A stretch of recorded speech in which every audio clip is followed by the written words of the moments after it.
నమస్తే, నేను మీ ఈశ్వర్. ఈ6 న్యూస్కి స్వాగతం. వార్తల్లోని ముఖ్య అంశాలు.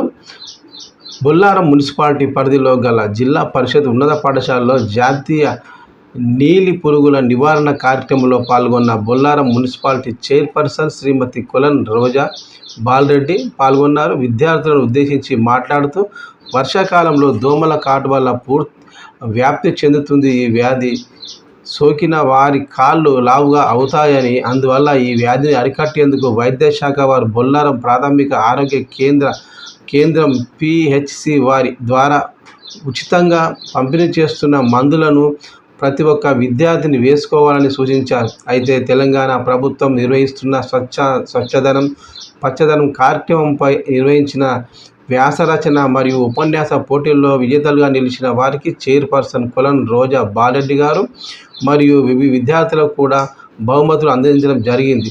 ఈ కార్యక్రమంలో commissioner Mangatayaru, councillor Shailaja, RO Narasimhulu, doctor Nirmalareddy, HM Mangilal, doctor Bhavani, Paramesh, ఉపాధ్యాయులు మరియు మున్సిపాలిటీ స్టాఫ్, అలాగే ఆశా వర్కర్లు, హాస్పిటల్ సిబ్బంది తదితరులు పాల్గొన్నారు.